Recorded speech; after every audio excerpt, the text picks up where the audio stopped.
Selama 12 hari bertempur melawan Israel, Iran menunjukkan kekuatan militernya dengan meluncurkan ratusan rudal dan drone.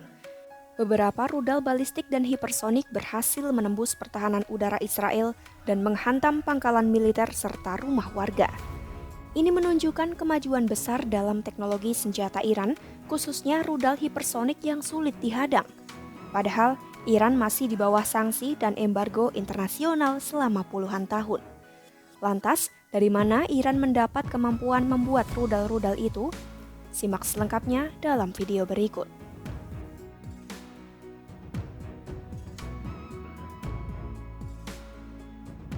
Kemampuan Iran membuat rudal hipersonik yang dapat bermanuver saat peluncuran menjadi capaian besar yang bahkan belum dimiliki negara-negara NATO. AS dan Cina belum memiliki rudal hipersonik yang andal dan teruji di medan perang, sementara Iran telah membuktikannya dalam serangan ke Israel. Ini menjadikannya setara dengan Rusia dan Cina dalam penguasaan teknologi tersebut.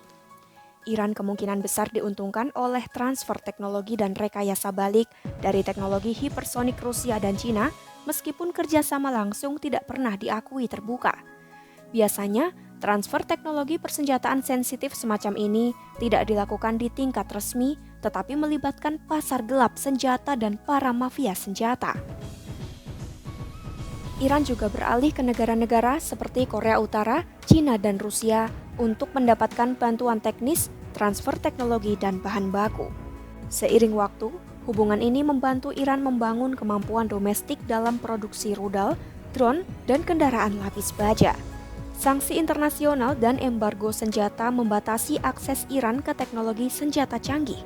Ini membuat Iran bergantung pada mitra asing dan melakukan rekayasa balik.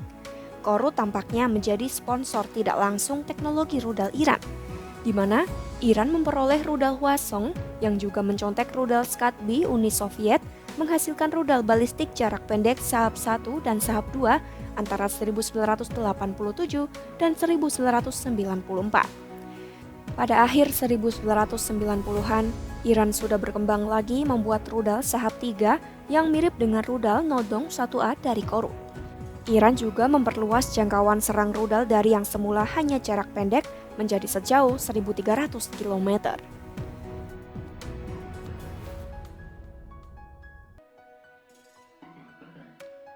Pengembangan industri militer domestik Iran sebagian besar didorong oleh kebutuhan, terutama setelah Revolusi Islam 1979 dan Perang Iran-Irak pada 1980 hingga 1988.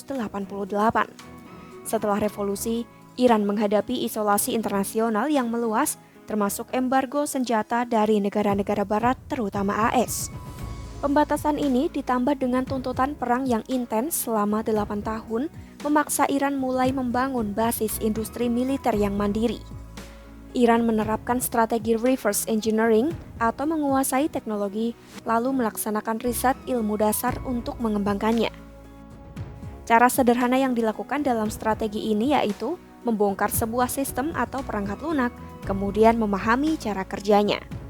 Awalnya, Iran sangat bergantung pada rekayasa balik peralatan Barat dan Soviet yang tersisa dari era sebelum Revolusi Islam 1979. Para insinyur dan teknisi Iran mulai mempelajari, memperbaiki, dan akhirnya mereplikasi sistem-sistem ini.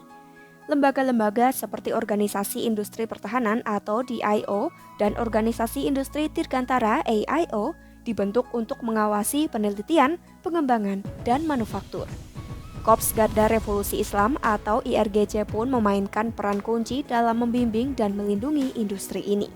Mereka mengintegrasikan kebutuhan militer dengan perencanaan industri. Terlepas dari sanksi dan tekanan internasional, Iran terus mengembangkan industri militer yang beragam yang mendukung strategi perang konvensional maupun asimetris.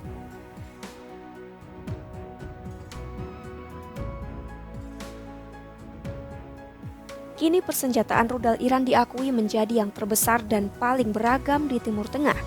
Iran memiliki lebih dari 3.000 rudal balistik, belum termasuk rudal jelajah serang darat.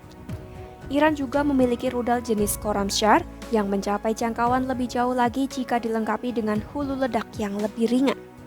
Iran telah lama menguji keandalan rudal mereka dalam pertempuran sejak 2017 dan serangan rudal balistik terhadap pangkalan Irak yang menampung pasukan AS pada 2020.